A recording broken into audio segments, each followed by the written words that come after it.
Long before empires, before kings ruled vast lands, and before history was written, there was Sumer.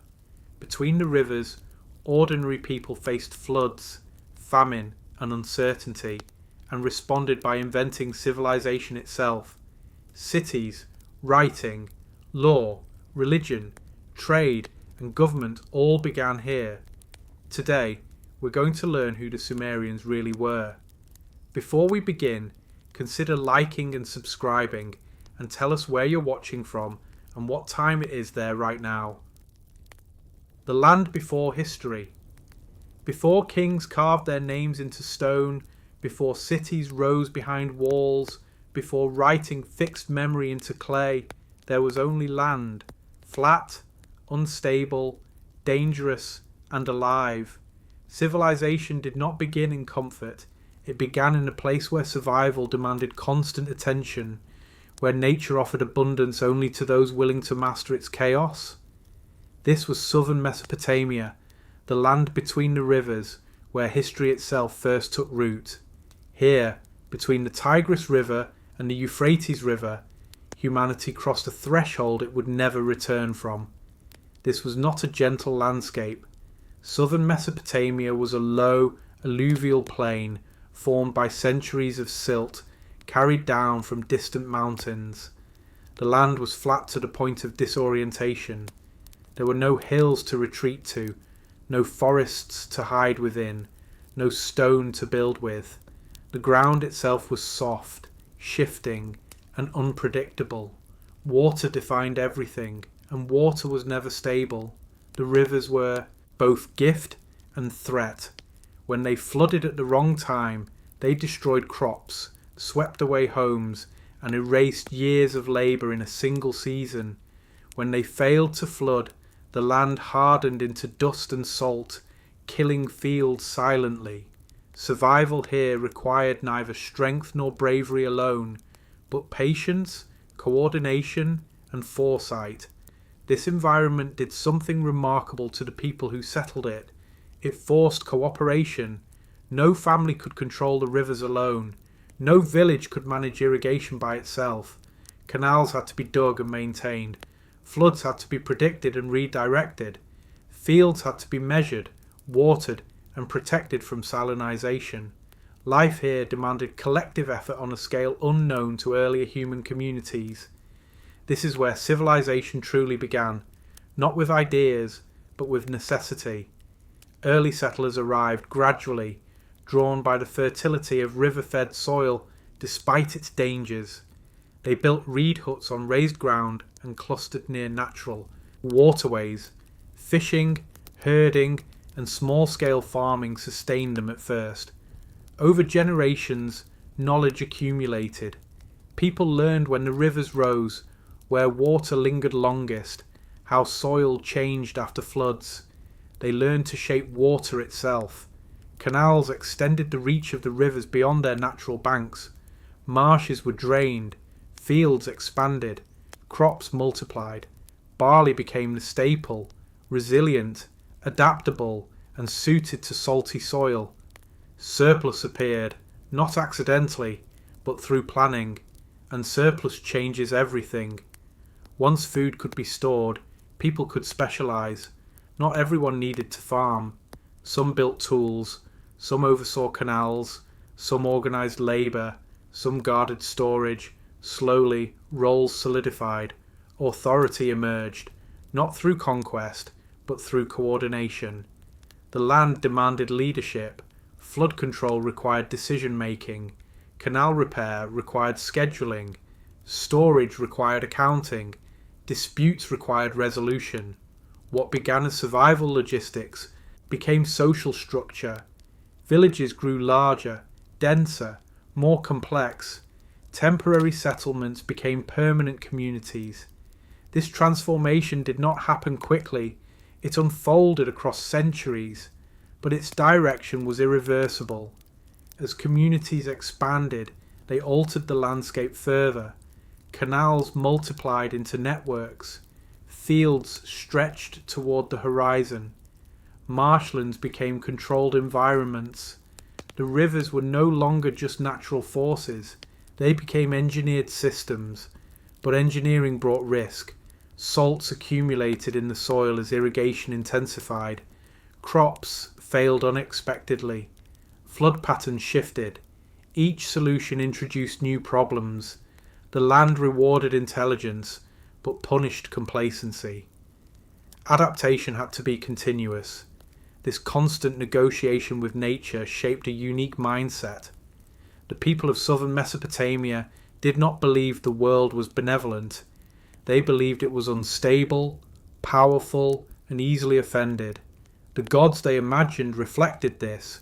Worldview, capricious, demanding, and intimately tied to natural forces. Religion emerged not as comfort, but as explanation. Floods, droughts, storms, and fertility were not abstract phenomena. They were divine moods. Rituals sought to appease forces that could not be controlled fully. Temples became centres not only of worship, but of storage, planning, and redistribution. The sacred and the practical merged. The land itself encouraged this fusion. There was no stone for monuments. Buildings were made of mud brick, requiring constant repair. Cities had to be rebuilt repeatedly. Nothing here felt permanent unless it was maintained. Memory mattered, tradition mattered, knowledge had to be preserved or rediscovered with every generation. This pressure accelerated innovation. People began marking quantities, tracking harvests, recording labour. At first, these records were simple: tokens, marks, impressions. Over time, they became symbols. Symbols became writing. Writing emerged not from poetry, but from accounting. Civilization began with counting. As settlements grew into cities, boundaries became necessary. Fields had to be allocated, water rights negotiated, labour obligations enforced. Law emerged as structure, not ideology. Justice was about balance, preventing chaos that could collapse the entire system. Southern Mesopotamia produced cities because it required them. Scattered villages could not manage canals. Isolated families could not survive floods. Dense populations coordinated effort. Cities became machines for survival, administrative centres that transformed environmental risk into collective stability. This was the world that would later be called Sumer, but at this stage there was no concept of civilization as we understand it. There were only people adapting to land that demanded intelligence. No grand vision guided them. No prophecy announced their significance. They responded to immediate pressures, one solution at a time. And yet, something unprecedented was happening. For the first time, humans were reshaping their environment permanently. Not as nomads passing through, but as planners designing systems meant to last beyond individual lifetimes. The rivers were unpredictable, but human response became organised. Memory extended beyond elders. Knowledge survived death. History began when survival became institutional. Every later civilization would inherit this moment, whether directly or indirectly. Cities, writing, law, bureaucracy, all emerged from the same pressure point, a landscape that could not be mastered by force, only by cooperation. Southern Mesopotamia did not offer comfort, it offered consequence. Those who failed to adapt vanished. Those who learned to coordinate endured. The land before history was not empty. It was waiting for a species capable of reshaping itself in response to instability. Between the rivers, in mud and water and labour, humanity crossed the invisible line between prehistory and something new, not because it wanted to build civilization, but because it had no other way to survive. And once that line was crossed, there was no turning back. Before cities, farmers, villages, and the first settlers, long before walls rose and cities claimed names, before kings ruled from temples and scribes pressed memory into clay, there was a quieter world, fragile, experimental, and uncertain. Civilization did not appear fully formed. It was tested slowly, generation by generation, in small villages scattered across a difficult land. These were the centuries before cities, when survival depended not on monuments or armies, but on cooperation, patience, and trust in routines that had never existed before. In southern Mesopotamia, between the Tigris River and the Euphrates River, the first settlers faced a paradox. The land was fertile but hostile. It could feed thousands, or kill them just as easily. To remain here meant abandoning older ways of life and inventing something entirely new. These early people were not conquerors, they were experimenters. The shift began with farming, but not suddenly, and not confidently. Early, cultivation was tentative, uncertain, and deeply risky. Seeds were planted without knowing whether floods would come too early or too late. Herds were kept without fences. Storage was minimal. Failure meant hunger, not inconvenience. Every season tested whether this new way of life was worth continuing. For generations, farming and foraging existed side by side. People hunted, fished, gathered wild plants, and slowly increased their reliance on cultivated crops. Barley proved resilient. It tolerated salty soil and unpredictable water. Wheat followed, more demanding, more rewarding. Livestock, sheep, goats, cattle, were integrated cautiously, not as abundance but as insurance. Villages formed where these experiments succeeded.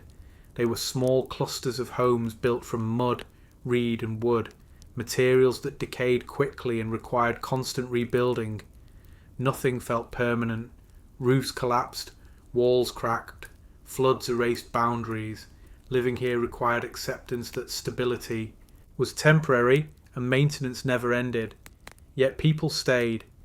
Villages were placed carefully, on slight rises, near water but not too close, connected by footpaths and waterways. Proximity mattered. Isolation was dangerous.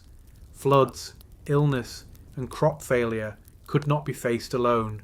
Community was survival strategy. Daily life revolved around repetition. Fields were tended at dawn and dusk. Animals were guarded constantly. Water channels were cleared again and again as silt filled them. Tools were simple but essential. Sickles, hoes, baskets, grinding stones. Work was physical, unrelenting, and shared. This sharing changed human relationships. Labour became collective. Irrigation canals demanded cooperation beyond family lines. A broken channel upstream could destroy fields downstream. Decisions had consequences beyond individual households. Responsibility expanded outward. With responsibility came authority. Not kings, yet, but coordinators, elders, skilled planners, those who remembered flood patterns, planting cycles, and successful repairs. Knowledge became social power. Memory mattered more than strength. Experience became leadership. These early communities began to store surplus grain, not abundance, but buffer. Storage pits and communal granaries appeared. Surplus allowed survival through bad seasons. It also created tension. Someone had to guard it. Someone had to decide how it was distributed. Arguments followed. Rules emerged. Law was born quietly, not proclaimed. Marriage patterns shifted. Families grew larger and more complex. Property, fields, tools, animals needed recognition. Inheritance became important. Disputes increased as permanence increased. Villages were no longer temporary camps. They were commitments. Religion grew alongside these changes. Natural forces were no longer distant. Floods, droughts, and storms directly threatened stored labour and future survival. The world felt alive with intention. Spirits and gods were imagined, not as benevolent creators, but as powerful forces requiring attention. Ritual became routine. Small shrines appeared, simple structures near storage areas or water sources. Offerings sought protection, balance, predictability. Religion was not separate from daily life. It was embedded within it, shaping decisions and reinforcing cooperation. As villages grew, they interacted. Paths became routes. Routes became networks. Goods moved between settlements. Grain, pottery, tools, livestock. Exchange reduced risk. If one village failed, another might help. Trade was not commerce yet, it was resilience. Over centuries, villages became more specialised. Some focused on agriculture, others on pottery, tools, or herding. Identity began to attach to place rather than movement. People stopped thinking seasonally and began thinking generationally. This mental shift was revolutionary. For the first time, humans imagined futures beyond their own lifetimes in fixed locations. Fields were improved, not just for next harvest, but for children yet unborn. Houses were rebuilt in the same place. Cemeteries anchored memory to soil. The land began to feel owned, not legally, but emotionally. Environmental pressure intensified these developments. Flood patterns changed. Salinisation increased. Some villages failed and were abandoned. Others adapted through better canal management, crop selection, and cooperation. Survival favoured those who could organise. Population increased slowly but steadily. Villages expanded. Space grew crowded. Waste accumulated. Disease spread more easily. Solutions were required. Drainage, zoning, shared labour rules. Complexity increased not because people desired it, but because density demanded it. This was the threshold moment. Villages were no longer just collections of households. They were systems, managing water, food, labour, belief, and conflict. The difference between a village and a city was no longer philosophical. It was logistical. And slowly, almost without realising it, these communities crossed that line. What emerged from this process would later be called Sumer, but the people living through it did not know they were creating civilization.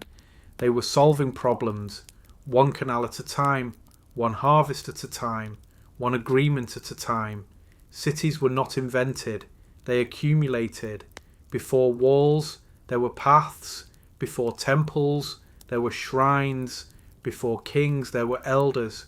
Before writing, there was memory. The world before cities was not simple. It was fragile, demanding, and relentlessly experimental.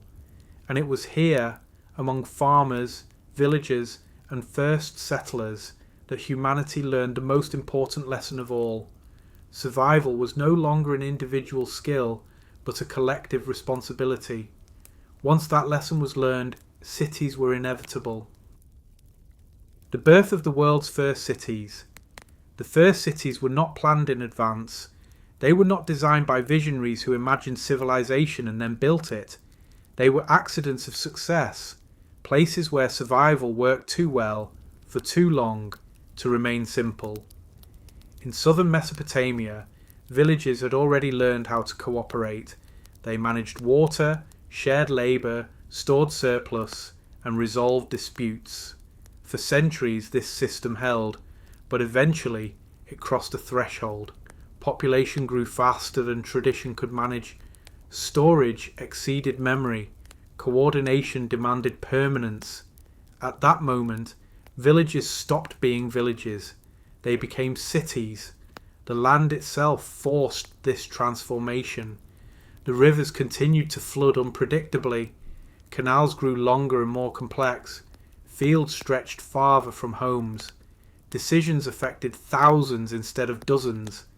Someone had to oversee it all, not temporarily, but continuously. This was the birth of urban life. The earliest and most dramatic example was Uruk. Uruk did not rise quietly. It expanded rapidly, drawing people from surrounding villages into a dense, organised centre. What had once been scattered households became neighbourhoods. Paths became streets. Shrines grew into temples. Uruk was not just larger than earlier settlements, it was different in kind. For the first time, human beings lived among strangers permanently.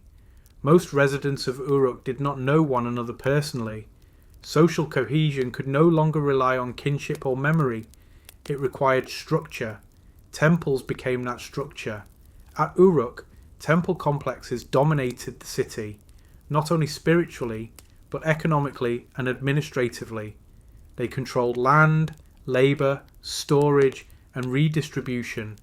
Workers were assigned tasks. Food was rationed. Offerings supported both gods and officials. The sacred and the bureaucratic merged seamlessly. This was not exploitation in the modern sense. It was organisation.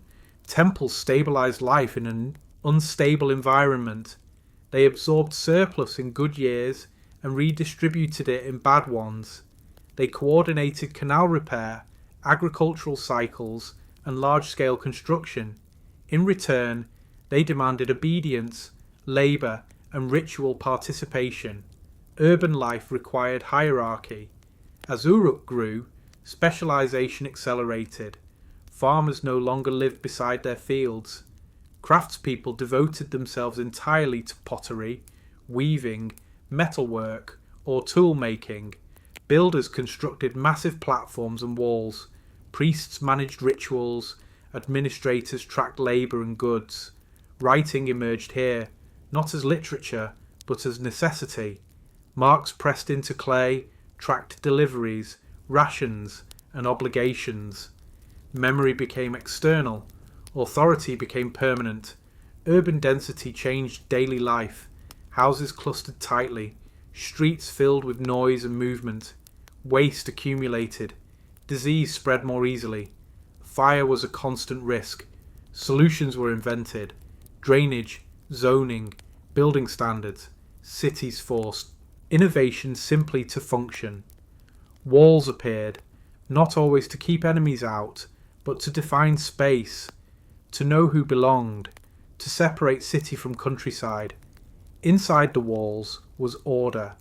Outside was uncertainty. Uruk's success reshaped the region. Other settlements followed its model. Emerged near the southern reaches of the river system, connecting inland agriculture with maritime trade. Became a hub of exchange, linking Mesopotamia to distant lands through the Persian Gulf. Its wealth flowed from movement, goods, people, ideas. Urban life reflected this openness. Merchants mattered. Dock facilities expanded. Storage complexes multiplied. The city grew prosperous not through sheer size, but through connectivity. Trade reduced risk and increased resilience. Farther north, Lagash developed along fertile canals and contested borders. Lagash was shaped by competition. Its fields were valuable. Its water rights were disputed. Conflict with neighbouring cities forced early. Experiments in law, diplomacy, and military organisation. Lagash reveals something essential about early cities. They did not exist peacefully. As cities multiplied, resources became contested. Water, land, labour, and trade routes sparked disputes. Cities defended their interests through walls, treaties, and eventually armies. Warfare emerged not from aggression alone, but from density and competition. Yet cities endured because they worked. Despite conflict, urban life offered stability that villages could not. Storage reduced famine. Specialisation improved tools. Administration managed complexity.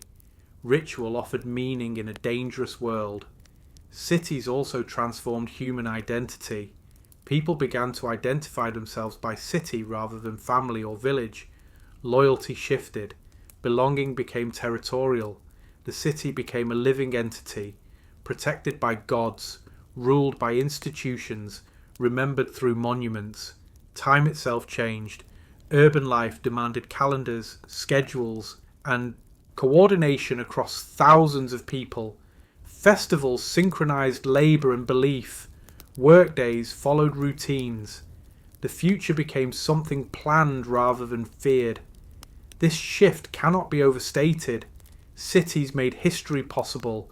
Only in cities could writing flourish, laws be enforced consistently, memory be preserved across generations, and power become abstract rather than personal. Cities allowed institutions to outlive individuals.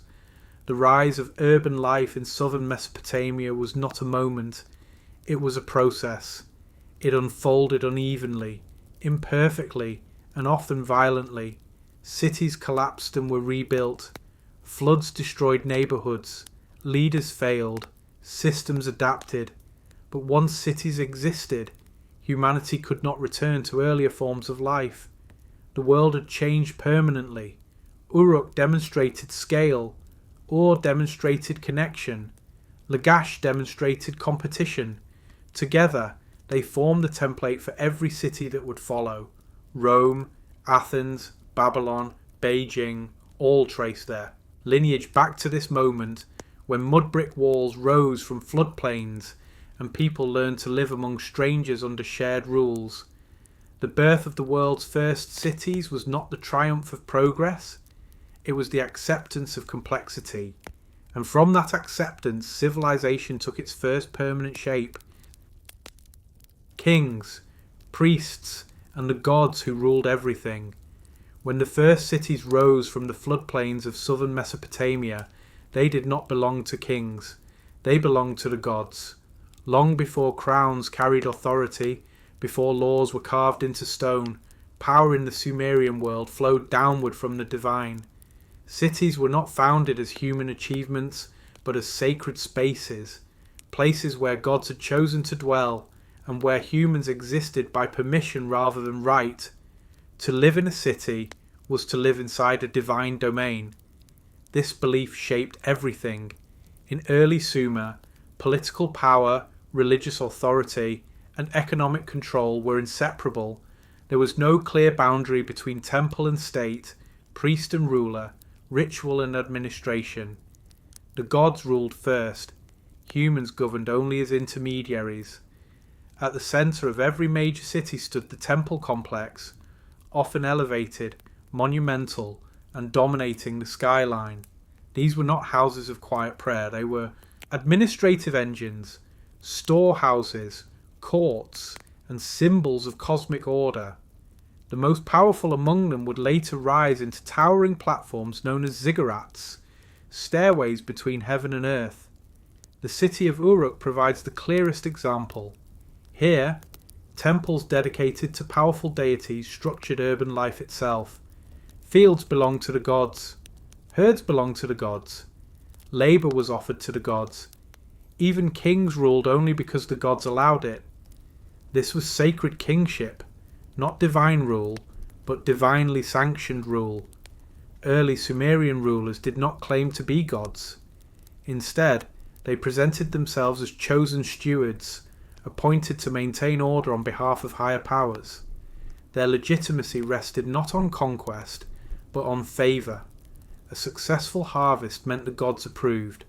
A flood, famine, or defeat meant the gods were angry, or the ruler had failed. Power was conditional. Priests were the guardians of this system. They interpreted omens, conducted rituals, maintained calendars, and preserved sacred knowledge. They determined when festivals occurred, when labour was required, and how offerings were distributed. In many cities, priests wielded more influence than kings. The temple controlled surplus. Grain stored in temple granaries fed workers, craftsmen, widows, and orphans. Temple workshops produced textiles, tools, and ceremonial goods. Temple scribes recorded transactions, labour quotas, and offerings. Through the temple, the gods quite literally fed the city. This made religion practical. Worship was not separate from survival. Ritual ensured order. Sacrifice maintained balance. Prayer was insurance against chaos. The gods were not distant creators. They were immediate forces, capricious, demanding, and deeply involved in daily life. Each city had its patron deity. Ur was devoted to the moon god Nana. Lagash honoured Ningirsu, a god of power and war. These gods were not universal abstractions. They were local rulers with territories, rivalries, and personalities. Cities mirrored the divine world. Just as gods competed, so did cities. Warfare between city-states was often framed as conflict between patron deities rather than purely human ambition. Victories proved divine favour. Defeats demanded ritual explanation and appeasement. Kings emerged gradually from this sacred framework. As cities grew larger and more complex, the need for centralised decision-making increased. Canal maintenance, defence, diplomacy, and large-scale construction required coordination beyond priestly ritual alone. Kingship arose not to replace religion, but to serve it. The king became the highest servant of the gods. Royal inscriptions emphasize humility before divine will. Kings described themselves as shepherds, chosen to protect the people and maintain justice. Their primary duties were religious, building temples, restoring shrines, sponsoring festivals, and ensuring correct ritual practice. Military leadership followed naturally. Protecting the city was protecting the god's domain. War was sacred duty. Victory reaffirmed legitimacy. Failure demanded repentance. Law too was divine. Early legal codes were presented not as human inventions, but as revelations. Justice meant restoring balance decreed by the gods. Punishment was corrective, not moralistic. Order mattered more than intention. This worldview shaped how people understood suffering. Floods were not accidents. Disease was not random. Misfortune meant imbalance. Someone had failed. An individual, a ruler, or the community itself. Ritual response mattered as much as practical action. The gods demanded constant attention. Festivals punctuated the year, aligning agricultural cycles with divine calendars. Processions reaffirmed hierarchy. Offerings redistributed food. Religion reinforced social cohesion, reminding everyone, from labourer to king, that their place in the world was defined by divine order. Yet this system was not static. As cities grew wealthier, kings gained influence. Military success elevated royal authority. Over time, kings began commissioning monuments that emphasized their role more prominently, still as servants of the gods, but increasingly as indispensable ones. The balance between priesthood and kingship shifted gradually, sometimes violently. Tensions arose over control of surplus, labour and legitimacy. Some cities favoured priestly dominance, others elevated kingship. These struggles shaped the political evolution of Mesopotamia for centuries. But in early Sumer, the core belief remained unchallenged. No human ruled alone. The gods owned the land. The gods commanded the rivers. The gods determined fate. Cities existed because the gods allowed them to exist. This belief gave Sumerian civilization resilience. When cities fell, they could be rebuilt. When kings failed, they could be replaced. The divine order remained larger than any individual. It also gave civilization its first ideological foundation. Power was justified. Authority was explained. Obedience was sacred. The fusion of kings, priests, and gods created a system that made large-scale society possible for the first time. Without it, cooperation among strangers would have collapsed under distrust and fear. The world's first cities did not rise on ambition alone. They rose on belief. And in that belief, in temples, rituals, and sacred kingship, humanity learned how to govern itself under the gaze of forces it believed far greater than its own. This was not superstition, it was structure, and from it, every later system of rule would descend. Ziggurats and sacred space, building for the gods. The first monumental buildings of human history were not palaces, they were not homes, they were not built for comfort, beauty, or pride. They were built for the gods. In southern Mesopotamia, where the land was flat and the horizon endless, sacred space had to be created deliberately. There were no mountains here, no natural high places where heaven and earth seemed to meet. If humans wished to approach the divine, they had to build the mountain themselves. This is how the ziggurat was born. A ziggurat was not a temple in the modern sense. It was not a place where crowds gathered to worship. It was a sacred axis, a raised platform meant to lift the god's dwelling above the chaos of the human world. At its summit stood a shrine, small, restricted, and reserved for priests and ritual specialists. The god did not descend to the people. The people built upward toward the god. This architectural choice reveals something essential about early Sumerian belief. The gods were present but distant, powerful but inaccessible, involved in human affairs yet never equal to humanity. The ziggurat made that hierarchy visible. The most famous example rises from the city of Uruk, a massive stepped structure built of millions of mud bricks, once faced with baked brick and bitumen. From a distance it dominated the city, visible across the plain, asserting divine presence long before any human authority was seen. To build such a structure required more than faith. It required organisation on an unprecedented scale. Mud brick had to be produced in vast quantities. Clay was shaped, dried, fired. Labourers worked in coordinated shifts. Canals delivered materials. Food had to be supplied continuously. Engineers planned foundations to withstand flooding and erosion. Maintenance never ended. Ziggurats did not last without constant care. This is why monumental architecture mattered. A ziggurat was proof that a city could command labour, resources, and time across generations. It demonstrated that human society could act collectively for something that offered no immediate material return. The structure itself was a declaration of stability in an unstable world. Sacred space became political power. Control of the temple complex meant control of surplus. Fields belonged to the god. Herds were dedicated to the god. Offerings flowed upward and were redistributed downward.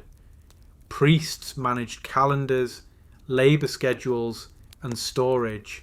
Architecture reinforced authority by making it permanent. In cities like Uruk, temple precincts expanded into entire districts. Workshops, granaries, and administrative rooms clustered around sacred cores. The city was literally built around the gods. Streets led toward temples. Processions reinforced hierarchy. Urban life revolved around ritual. Ziggurats also reshaped how humans understood space itself. Before cities, sacred places were temporary. Shrines, natural landmarks, burial grounds. Now, sacred space was fixed, monumental, and central. The gods had addresses. They had houses. They occupied the highest point in the city. This permanence changed belief.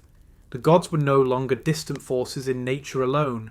They were residents, guardians, owners of land and people. Cities existed because gods lived there. To abandon a city was to abandon a god, or to admit divine defeat. This belief intensified rivalry. Each city's ziggurat honoured a patron deity. When cities competed, their gods competed. War became cosmic. Victory proved divine favour. Destruction of a temple was not merely military, it was theological. Yet even in conflict, ziggurats endured. They were repaired, expanded, rebuilt atop older foundations. Layers accumulated. Each generation raised sacred space higher, physically and symbolically. The past was never erased, only buried beneath new construction. This vertical memory mattered. In a land where floods erased buildings and shifting rivers erased boundaries, ziggurats anchored identity. They were visible across centuries. They told people who they were and whom they served. They connected present labour to ancestral devotion. Ordinary people rarely entered the summit shrine. Their relationship to the ziggurat was indirect. They saw it rise above rooftops. They carried bricks. They participated in festivals. They offered food and labour. Sacred power was present, but mediated. This distance reinforced order. The gods were not companions, they were authorities. Priests alone climbed the stairs regularly, carrying offerings, interpreting signs, maintaining ritual purity. Their ascent symbolized mediation between worlds. Kings joined them on ceremonial occasions, reinforcing sacred kingship as service rather than equality. Thus, architecture taught theology. The higher one climbed, the fewer could follow. Power narrowed as elevation increased. Ziggurats also shaped time. Festivals aligned with agricultural cycles. Ritual calendars regulated labour. Construction projects reinforced seasonal rhythms. Sacred architecture synchronized society, ensuring that thousands acted together according to divine schedules. In this way, ziggurats were not passive monuments. They were active systems. They organized labour. They stored surplus. They legitimized authority. They explained suffering. When floods came, rituals intensified. When harvests failed, offerings increased. When enemies threatened, gods were petitioned. The response to crisis was always architectural as well as ritual. Repair the temple, restore balance, reaffirm order. This belief endured long after Sumer itself faded. Later civilizations, Akkadian, Babylonian, Assyrian, did not abandon ziggurats. They inherited them. They rebuilt them. They adapted their symbolism. Even when political power shifted, sacred space remained central. This continuity reveals the ziggurat's true legacy. It was the first expression of monumental ideology, the idea that architecture could shape belief, enforce hierarchy, and bind communities to invisible forces. Every later cathedral, pyramid, and temple owes something to this moment. The ziggurat was not built to impress humanity. It was built to reassure it.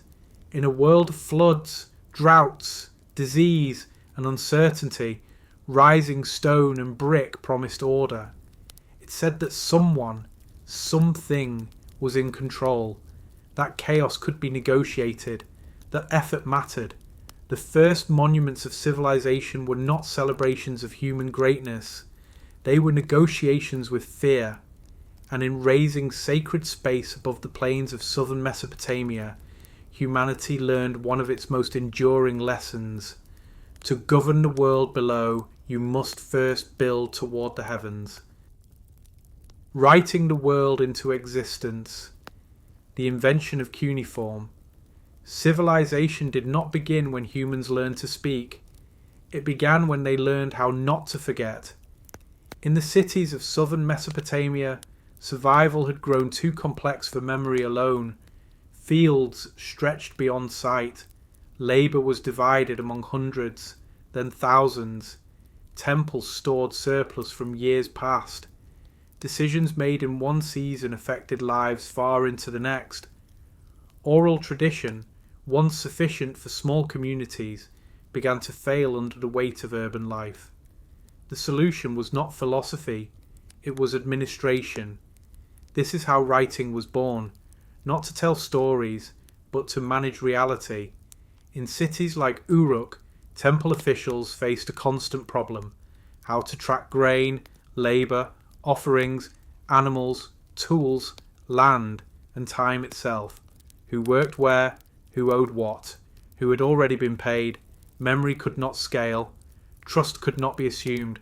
Precision became essential. At first, humans used objects, tokens, shaped like cones, spheres, and discs, to represent quantities. These tokens were sealed inside clay envelopes. Marks on the outside indicated what was inside. But soon, even this system became cumbersome. The solution was radical and deceptively simple. They pressed marks directly into clay. A reed stylus, cut at an angle, was pressed into soft clay, leaving wedge-shaped impressions. These marks represented quantities, goods, and actions: grain, sheep, labour days, rations. The earliest tablets were not sentences. They were lists. This was proto-cuneiform, the ancestor of all recorded history. The choice of clay mattered. Southern Mesopotamia lacked stone and wood, but it had endless clay. Clay was cheap, reusable, and unforgiving. Errors were visible. Records were permanent once dried. Fire hardened them forever. Memory became material. Writing changed authority immediately. What was written could be checked. What was recorded could be enforced. Disputes shifted from personal testimony to documented evidence. Power moved from memory to archive. The person who controlled the tablets controlled reality. Scribes emerged as a new class. Becoming a scribe required years of training.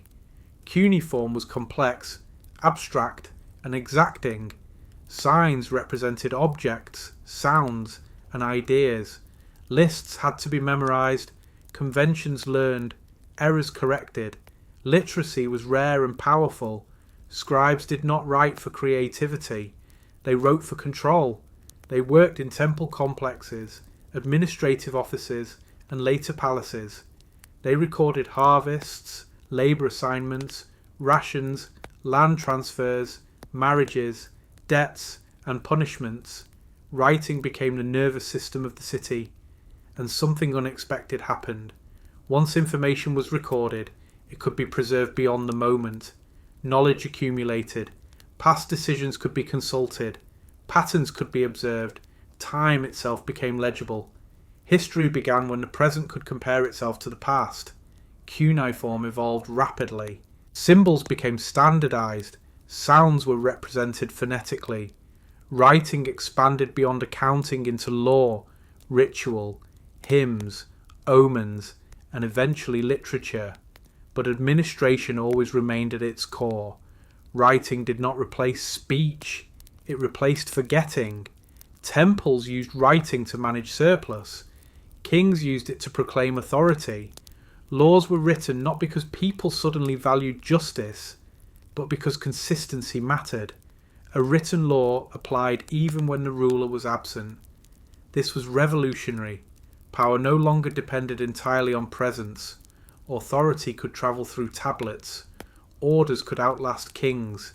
Institutions became permanent. Cities like Uruk and Lagash developed vast archives.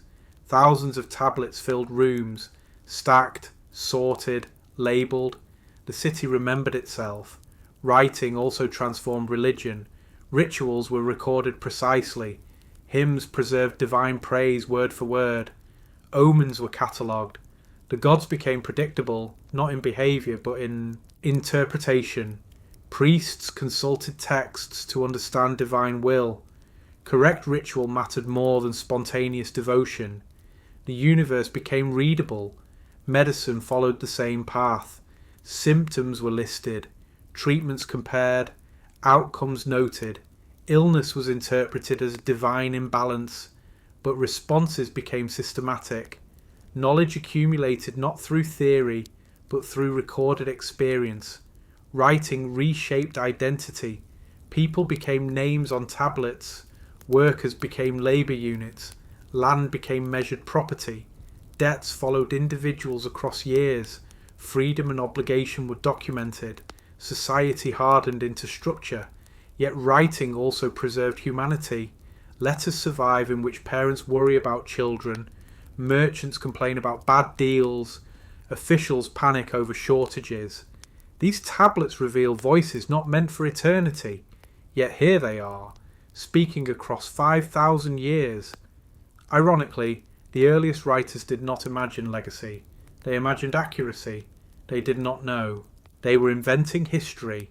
They were solving problems. But once the world could be written, it could be ordered. And once it could be ordered, it could be ruled. Cuneiform spread beyond Sumer. Akkadians adopted it. Babylonians refined it. Assyrians expanded it into vast archives, like the library of Ashurbanipal. Entire civilizations would inherit this system, building upon marks first pressed into clay to track barley and sheep. The written word outlived cities. When floods destroyed neighbourhoods and wars burned temples, tablets remained buried, intact. Fire hardened clay. Collapse preserved memory. Long after voices fell silent, writing endured. This is the paradox of civilization's first script. It was invented to manage the present and ended up preserving the past.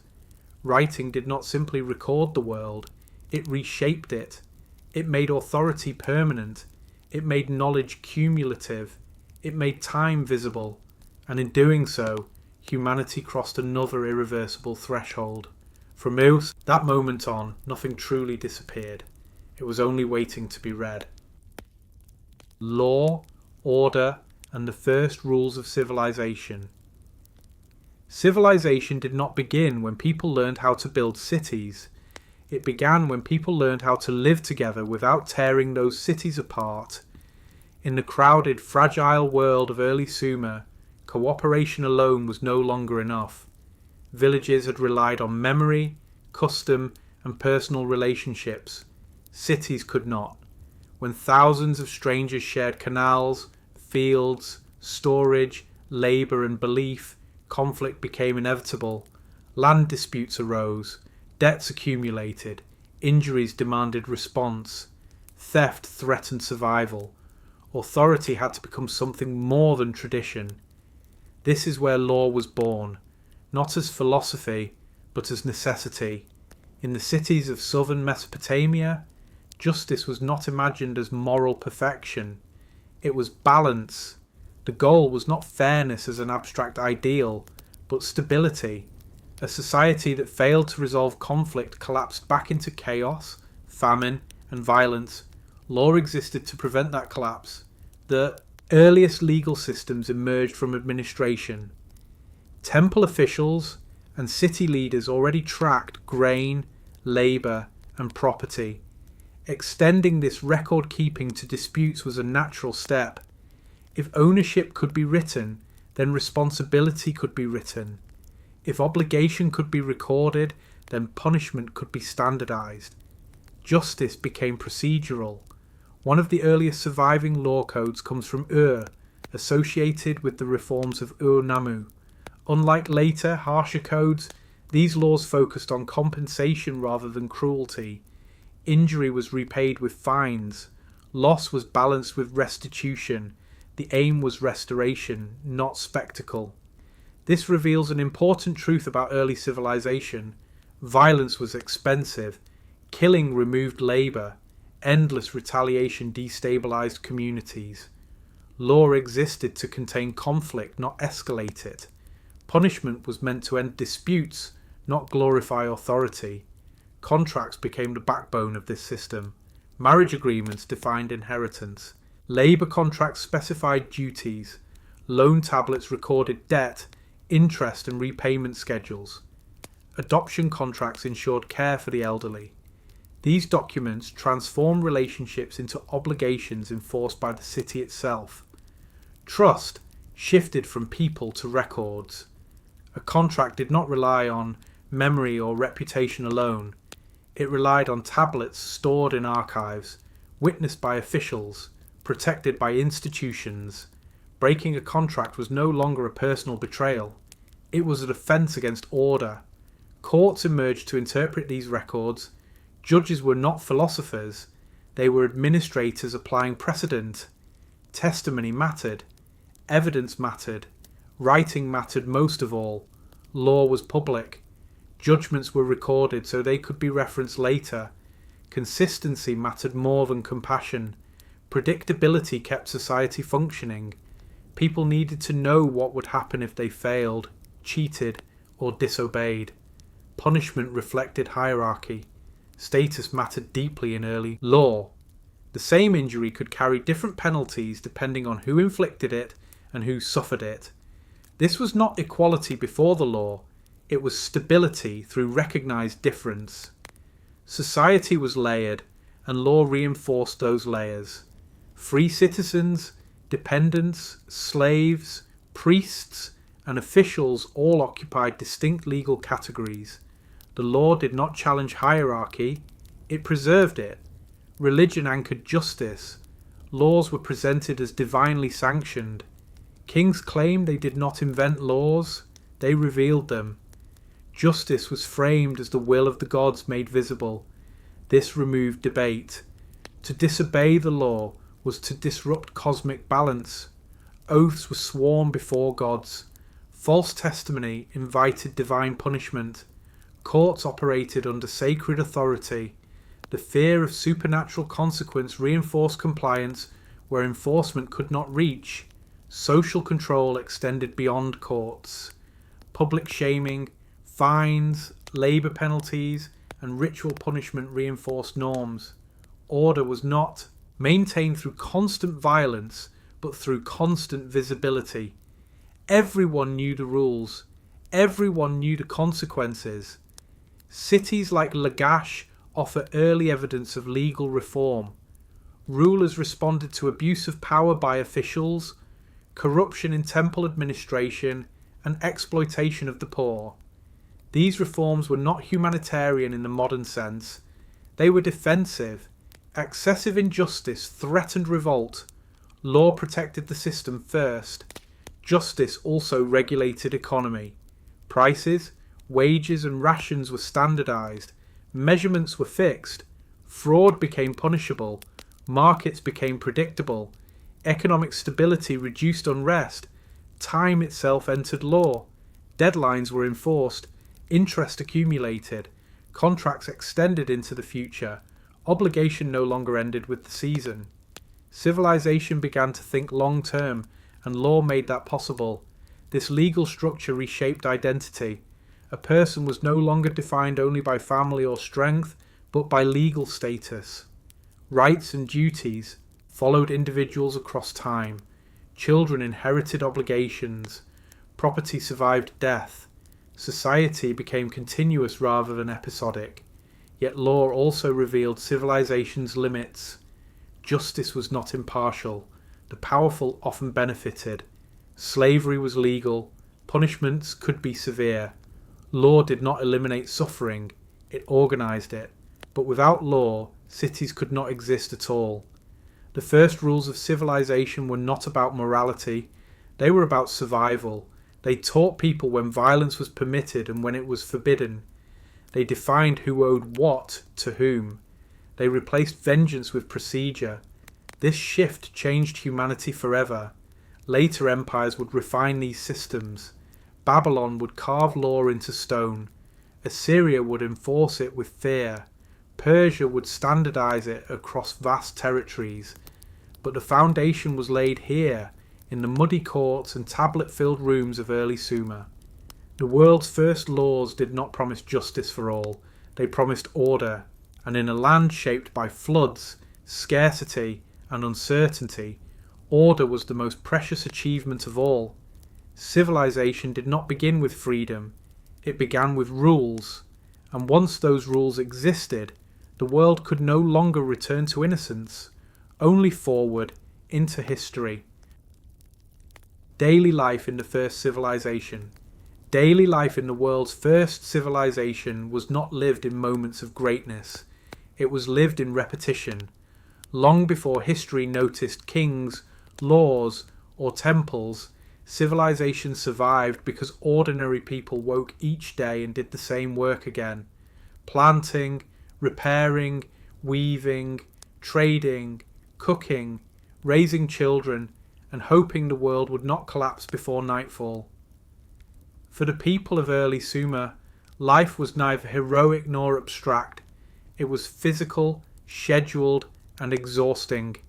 Most people were farmers, even those who lived inside cities.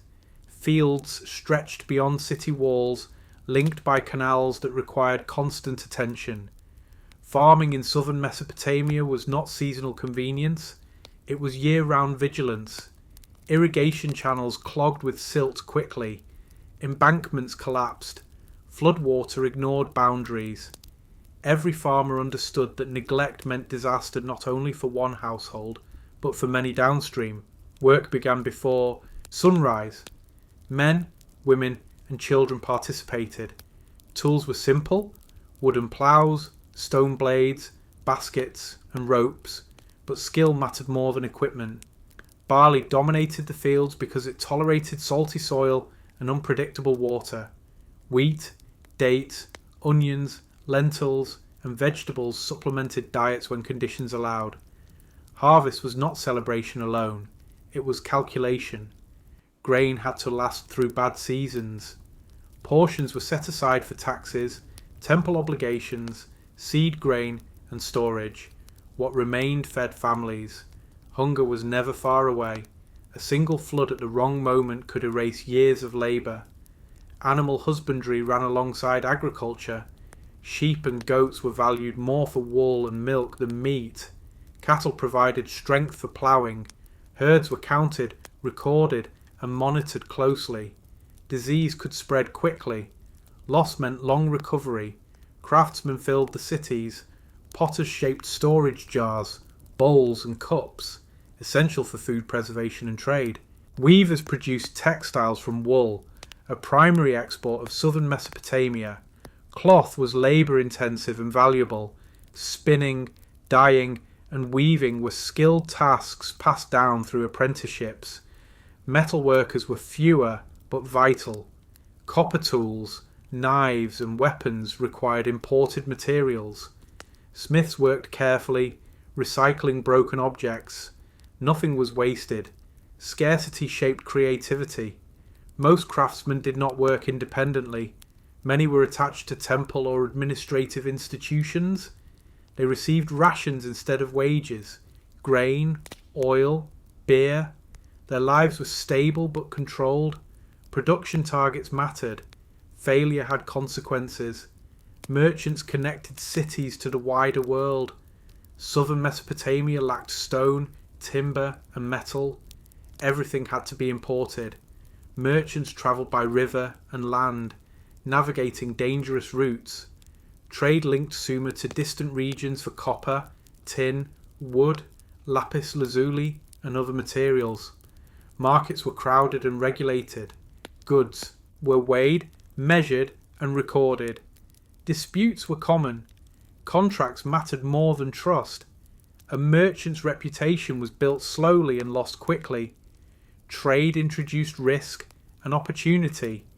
Successful merchants gained wealth and influence. Failure meant debt, sometimes permanent. Commerce expanded civilization's reach, but also its vulnerability. Homes were modest and crowded. Most families lived in mud brick houses, clustered tightly together. Streets were narrow. Privacy was limited. Homes centered around small courtyards that provided light and air. Roofs were flat and often used as living space. Furniture was minimal. Mats, storage jars, low tables. Walls required constant repair. Floods and erosion were routine. Homes were rebuilt repeatedly in the same place, layering history beneath daily life. Families were multi-generational. Elders passed down knowledge. Children learned early through work, not schooling. Literacy was rare. Most learning was practical, physical, and immediate. Women carried enormous responsibility.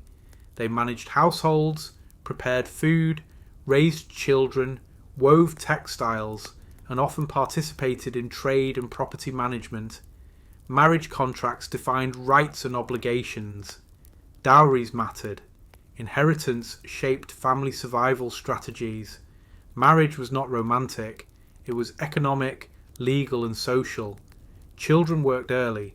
They fetched water, tended animals, helped in fields and workshops. Childhood was brief. Survival demanded contribution. Food was simple and repetitive. Bread, porridge, dates, vegetables, fish, and occasional meat formed the diet. Beer was thick, nutritious, and common. Meals were shared. Food reinforced social bonds. Shortages strained them. Religion permeated everything. People prayed before work. Small household shrines existed alongside great temples. Illness, failure, and success were explained through divine will. The gods were not distant concepts. They were active forces influencing daily decisions. Time followed ritual calendars. There were no weekends. Festivals punctuated the year, aligning labour and belief. During festivals, Work shifted rather than stopped. Food was redistributed. Music and procession offered brief relief from routine. Law entered daily life quietly. People knew their obligations. Contracts followed them. Debt accumulated. Courts existed, but avoidance was preferred. Legal awareness shaped behaviour. Fear of consequence mattered. Despite hardship, life was not without meaning. Storytelling survived. Music echoed during festivals. Families celebrated births and mourned deaths. Community mattered. Shared suffering built resilience. This was the truth of the first civilization. It was not lived in monuments. It was lived in repetition. Farmers fed the cities. Craftsmen built them. Merchants sustained them. Families endured them.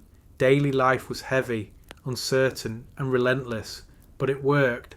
And through millions of ordinary days like these, humanity learned how to live together in permanent settlements, under rules, within systems, guided by routine rather than instinct.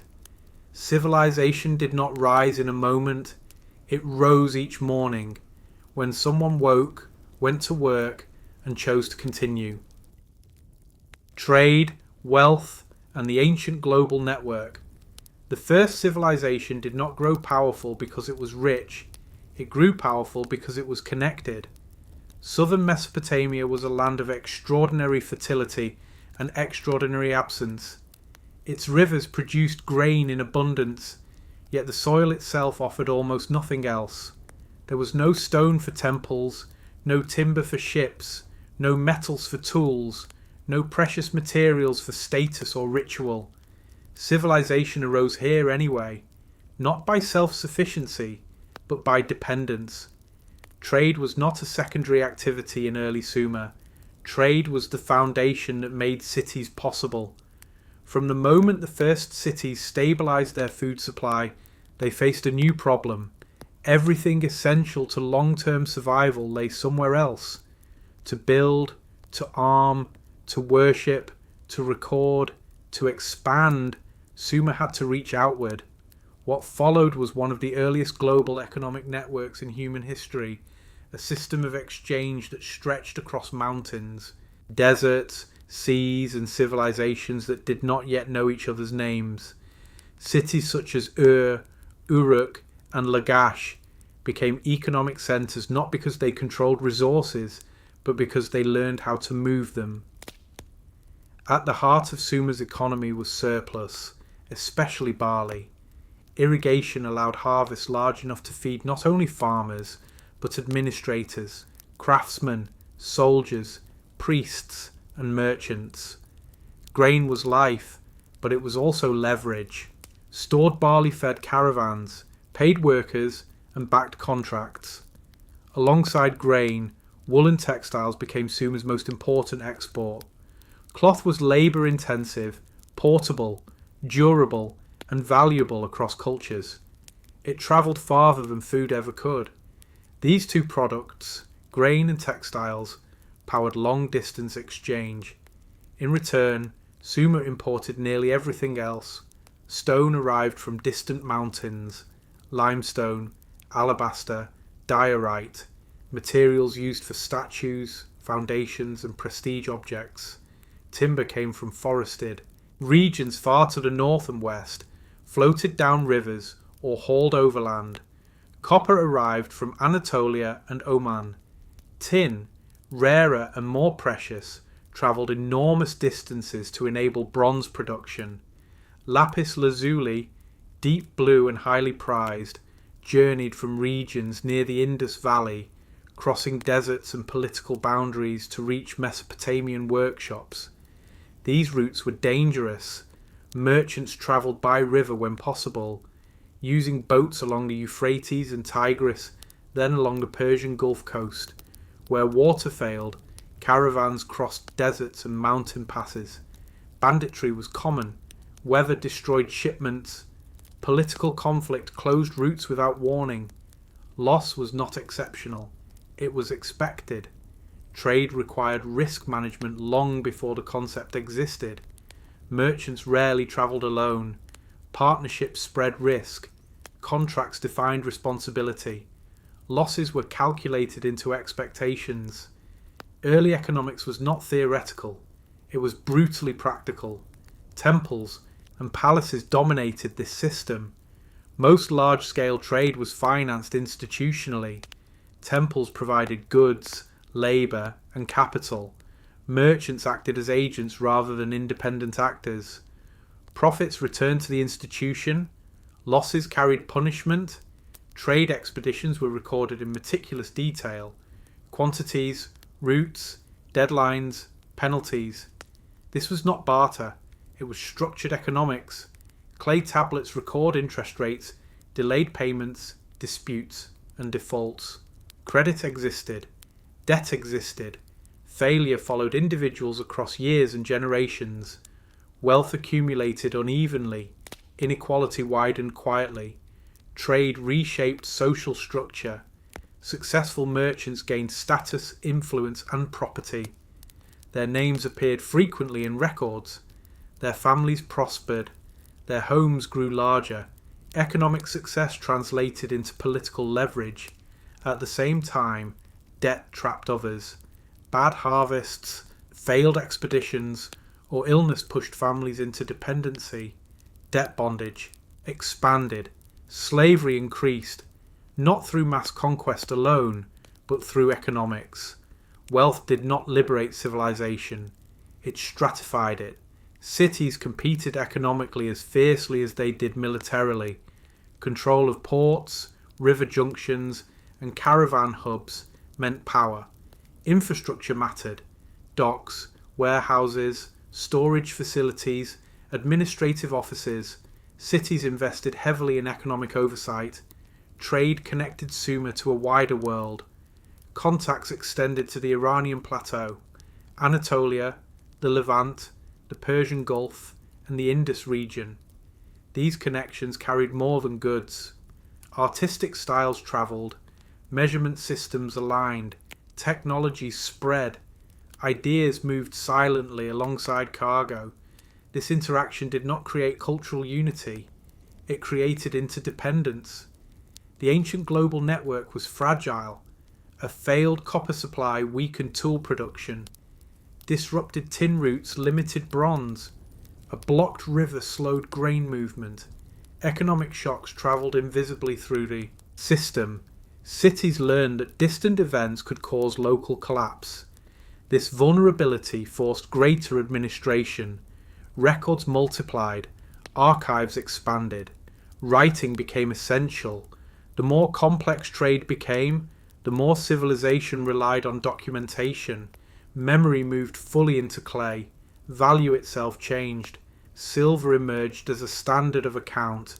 Even when no silver exchanged hands, grain served as both food and currency. Goods were measured, weighed, converted. The world became quantifiable. Time entered economics. Delivery schedules mattered. Interest accrued. Penalties accumulated. Future obligations shaped present behaviour. Civilization learned to think ahead, not just in seasons but in contracts. Trade also altered worldview. Foreign lands became known through lists and reports. Distance shrank conceptually. The world expanded mentally. Civilization stopped being local, yet for all its reach, Sumer did not dominate this network militarily.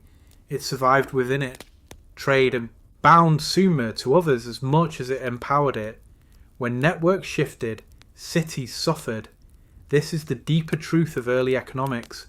Trade created prosperity, but also dependence. Wealth created stability, but also inequality. Connection created resilience, but also fragility. The ancient global network was not built by curiosity or ambition. It was built because survival demanded it. Southern Mesopotamia could not exist alone. Civilization itself depended on exchange, on trust, risk, record, and repetition.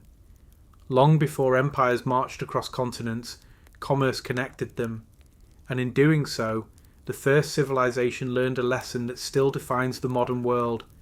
No society is ever truly self-made. It is made by what it trades, who it depends on, and how far it is willing to reach to survive. War between city-states, conflict before empires. War did not arrive with empires, it arrived with cities. Long before vast territories were ruled from distant capitals, conflict shaped the earliest urban world. In southern Mesopotamia, where the first cities rose from floodplains and canals, warfare emerged not from ambition alone, but from proximity. Cities stood close together, dependent on the same rivers, the same fields, the same fragile systems of survival. Competition was inevitable. Peace was temporary. This was the age of city-states, small, independent, fiercely proud, and constantly watching one another. Cities like Uruk, Lagash, Kish, and countless others were not unified under a single ruler. Each saw itself as a complete world, protected by its own god, governed by its own laws, fed by its own fields. Loyalty ended at the city wall, and where loyalty ends, conflict begins. The land itself encouraged war. Southern Mesopotamia was fertile but narrow. Productive fields depended on irrigation canals that crossed political boundaries. A single diversion upstream could starve a rival downstream. Control of water meant control of life. Disputes over canals, boundaries, and grazing land were constant. War, at first, was not conquest, it was enforcement. Early conflicts were fought to defend access to water, to fields, to trade routes. Armies marched not to annihilate cities, but to force compliance, extract compensation, or assert divine favour. Victory meant survival, defeat meant hunger. The earliest armies were not professional forces, they were militias. Farmers became soldiers when conflict arose. Craftsmen laid down tools to carry spears. Warfare was seasonal, often aligned with agricultural cycles. Campaigns could not last long. Fields still needed tending. War interrupted life, but could not replace it. Weapons were simple but effective. Spears, axes, daggers, slings. Shields of wood and leather. Helmets of copper for elites. Protection mattered. Formation mattered. Discipline began here, in ranks of neighbours fighting side by side. This early warfare demanded organisation. Leaders emerged, often kings or priest-kings, who coordinated defence and offence. Authority was tested in battle. Victory confirmed divine favour. Defeat questioned legitimacy. Warfare and politics fused completely. Religion framed every conflict. Each city believed its patron god fought alongside it. War was not merely human struggle, it was cosmic rivalry. When cities clashed, their gods clashed. Victory proved divine superiority. Defeat demanded ritual explanation. This belief intensified conflict rather than restrained it. One of the clearest records of early warfare comes from Lagash and its long struggle with neighbouring The Stele of the Vultures, one of the oldest war monuments ever discovered, depicts soldiers marching in formation, enemies slain, and divine forces looming above the battlefield. It is propaganda, theology, and history combined. This monument reveals something critical. War was already being remembered, justified, and institutionalized. Territory mattered deeply. Boundaries were marked, measured, and contested. Disputes could last generations. Treaties were sworn before gods. Violations justified retaliation. War became cyclical, a recurring feature of political life. Cities fortified themselves. Walls rose around urban centres, not only for defence, but for identity. To live inside the walls was to belong. Outside was danger. Walls also limited expansion, intensifying competition for external land. As warfare intensified, specialisation followed. Some men fought more often. Leaders gained experience. Organisation improved. Supply lines mattered. Even early armies required food, weapons, and coordination. Writing recorded troop obligations and rations. Administration and warfare evolved together, yet war remained limited. There was no concept of total destruction. Cities were too valuable. Slaughtering populations removed labour. Burning fields invited famine. Warfare aimed at control, not annihilation. Still, violence left scars. Defeated cities paid tribute. Fields were seized. People were displaced. Trauma accumulated. Memories of loss shaped identity. Revenge lingered beneath treaties. This constant low-level warfare hardened city-states. Competition drove innovation. Better weapons, better organisation, better defences. Cities learned from one another, adapting tactics and structures. Conflict accelerated complexity, but it also revealed limits. No city-state could dominate permanently. Resources were finite, populations small, alliances shifted constantly. Victory was temporary, stability fragile. This is why the age of city-states did not last forever. As warfare intensified, some leaders sought scale rather than repetition. Instead of fighting endless local wars, they imagined control beyond a single city. They envisioned unified territories, standing armies, permanent authority. Empire was born from exhaustion. But before empire, there was this world, a violent, competitive landscape where war shaped political life long before conquest became global. These early conflicts taught humanity how to organise violence, how to justify it, how to remember it. They also taught a darker lesson. Once cities existed, war was inevitable. Once boundaries were drawn, someone would cross them. Once gods took sides, compromise became difficult. The wars between city-states were small compared to later empires, but they were foundational. They created the language of conflict, the structures of command, the ideologies of victory and defeat. Every later army inherited something from these first militias. Every later empire learned from these early rivalries. Before empires ruled the world, cities fought for survival. And in those struggles, along canals, beneath walls, under the gaze of jealous gods, humanity learned how to wage war as a permanent part of civilization. Collapse, conquest, and the end of Sumer. The end of Sumer did not arrive as a sudden collapse. It arrived as a long exhaustion.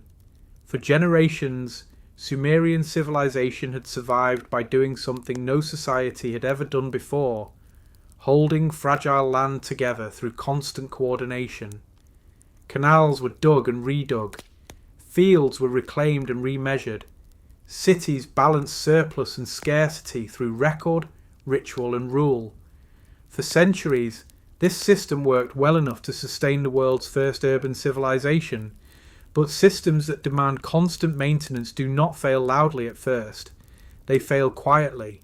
The earliest pressure came from the land itself. Irrigation had made southern Mesopotamia productive, but it carried an invisible cost. Every season, river water left salts behind in the soil. At first, farmers adapted, switching crops, extending canals, intensifying labour. Wheat gave way to barley. Barley yields slowly declined. Fields that once fed entire districts became marginal. This was not a single drought or disaster. It was cumulative damage. As productivity fell, surplus shrank. Temples struggled to redistribute food during lean years.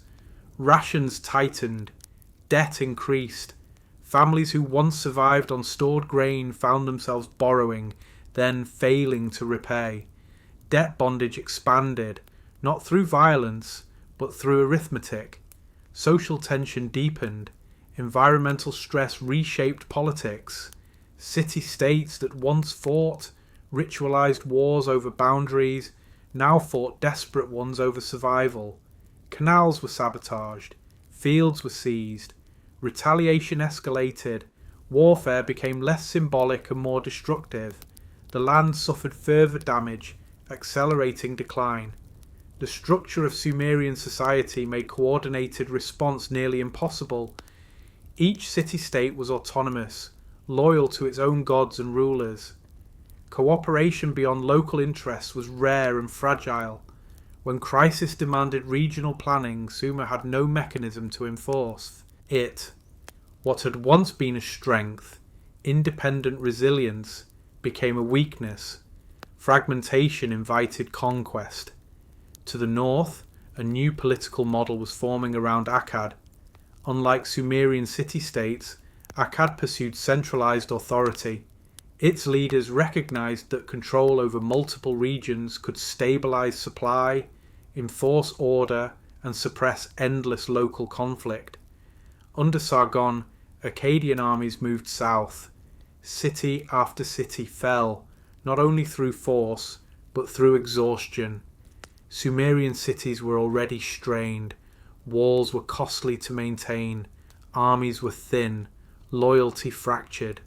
Akkadian conquest was swift because resistance was unsustainable. This was not simply invasion, it was absorption.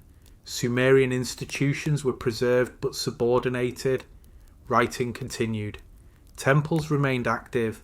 Law survived. But political autonomy vanished. Sumer became the cultural foundation of an empire it did not control. For a time, centralized rule slowed collapse. Resources were redistributed across a wider territory. Administration imposed order, but environmental damage did not stop. Fields continued to decline.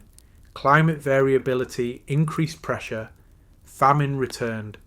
Then Akkad collapsed as well.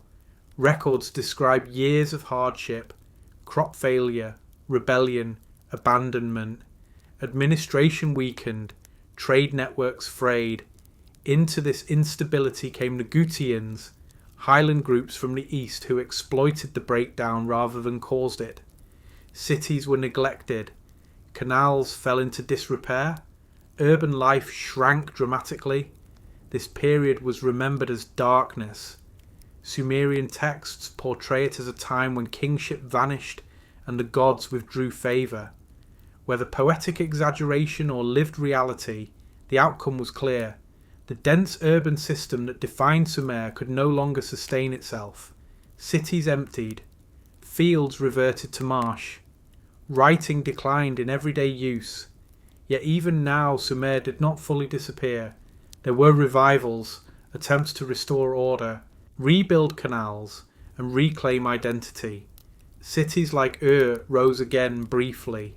Law codes were issued, temples rebuilt, administration returned, but these were restorations, not renewals.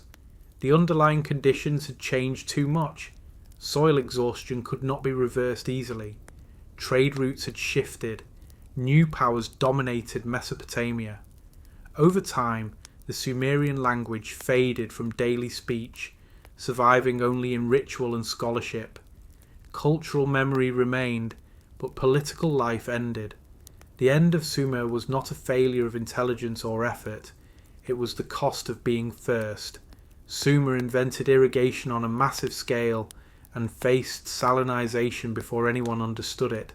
Sumer invented cities and confronted urban collapse before models existed to prevent it. Sumer invented administration and learned how brittle systems become when conditions change. Later civilizations would inherit Sumer's lessons. Some adapted better, some repeated mistakes, none escaped entirely. Sumer did not vanish without legacy. Its ideas shaped Akkadian, Babylonian, and Assyrian worlds. Writing, law, economy, religion, all carried Sumerian DNA. Civilization moved forward, but always on foundations laid in southern Mesopotamia. The end of Sumer marks humanity's first encounter with a truth that has never stopped being relevant.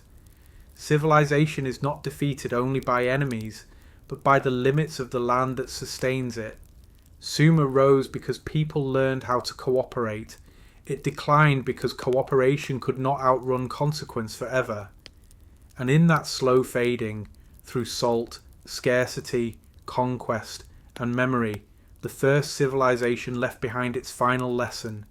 To build the world is possible, to maintain it is harder, and to sustain it forever may be impossible. Sumer ended not with silence, but with inheritance, a civilization that died, so history itself could continue. The civilization that invented civilization. The civilization of Sumer did not conquer the world. It did something far more enduring. It invented the idea that the world could be organized. When Sumer finally faded as a political power, its cities absorbed, its language retreating into ritual, its people folded into new identities, it did not leave behind emptiness. It left behind a framework. Almost everything that later civilizations would take for granted had already been attempted, refined, or endured in southern Mesopotamia. Sumer mattered not because it lasted forever, but because nothing afterward could avoid its influence. Sumer did not simply begin history, it defined what history would be. The most obvious legacy of Sumer is the city itself. Before Sumer, human settlements existed, but they were temporary, kin-based, and limited in scale. Sumer transformed settlement into permanence. It showed that thousands of unrelated people could live together under shared rules, shared infrastructure, and shared belief. Cities like Uruk, Ur, and Lagash were not just population centres. They were machines, systems designed to manage water, food, labour, memory, and conflict simultaneously. Later cities across the world would repeat this model endlessly, from the Indus Valley to the Nile, from the Yellow River to the Mediterranean. Every city that came after Sumer inherited its problems and its solutions. Writing is Sumer's most famous contribution, but its true importance is often misunderstood. Writing did not begin as expression or art. It began as control. Cuneiform allowed the world to be measured, counted, recorded, and remembered beyond human memory. It turned events into data and decisions into precedent. This changed humanity permanently. Once writing existed, power could extend beyond presence, law could outlive rulers, knowledge could accumulate rather than vanish with each generation. Writing created institutional memory, the backbone of every complex society that followed. Without Sumerian cuneiform, there would be no recorded law codes, no archives, no history as we understand it.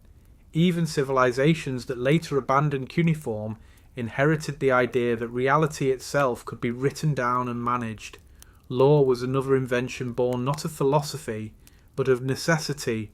Sumerian justice was not moral in the modern sense. It was stabilizing. Law existed to prevent cycles of vengeance, to regulate debt, to define obligation, and to keep society from collapsing under its own weight. Every later legal system, from Babylonian codes to Roman law to modern contracts, shares this ancestry. The idea that rules should be written, standardized, and enforced impersonally began here. Sumer taught humanity that justice, however imperfect, was preferable to chaos. Religion too was transformed. Before Sumer, spiritual life was local and informal. Sumer built religion into infrastructure. Temples became economic centres, administrative hubs, and symbols of cosmic order. The gods were no longer distant spirits. They were landlords, patrons, and rulers of cities. This model shaped later religions profoundly. The idea of sacred space, priesthood, ritual calendars, divine law, and cosmic justice all trace roots to Sumerian practice. Even monotheistic traditions inherited the concept of divine order governing human society. Economics as a system, not just exchange, was another Sumerian legacy. Sumer created one of the first fully documented economies. Surplus production, long-distance trade, credit, interest, debt, contracts, and accounting. The the world became quantifiable. Value could be measured. Obligation could be enforced. The future could be planned. Modern economics still operates within this conceptual framework. Markets, money, debt, and risk management are refinements of ideas first tested with barley, silver, and clay tablets. Sumer also revealed the limits of civilization. Its collapse was as influential as its rise. Environmental degradation, salinization, overextension, and political fragmentation were not unique failures. They were warnings. Sumer showed that technological success carries consequences and adaptation must be continuous. Later civilizations learned from Sumer's mistakes. Some centralized authority, some diversified agriculture, some shifted trade networks. None escaped vulnerability entirely. Perhaps Sumer's most profound legacy is psychological. Sumer was the first society to understand that the world was unstable and that humans could still impose order upon it. This belief is the foundation of civilization itself. It is the idea that chaos can be managed, if not eliminated, that systems can replace instinct, that cooperation can overcome nature's indifference. But Sumer also understood that order is fragile. Floods still came, harvests still failed, gods still demanded appeasement. This tension between control and uncertainty runs through all of human history. Sumer lived it first. Even after Sumer disappeared as a people, it remained alive as memory. Akkadians, Babylonians, and Assyrians preserved Sumerian texts.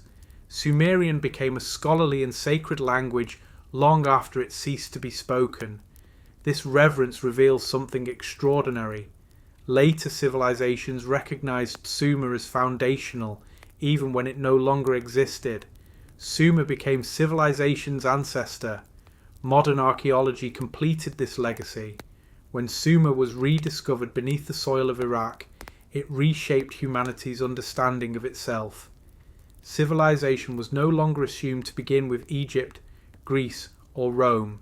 It began earlier, humbler, and stranger, among canals, clay, and careful record keeping. Why does Sumer still matter?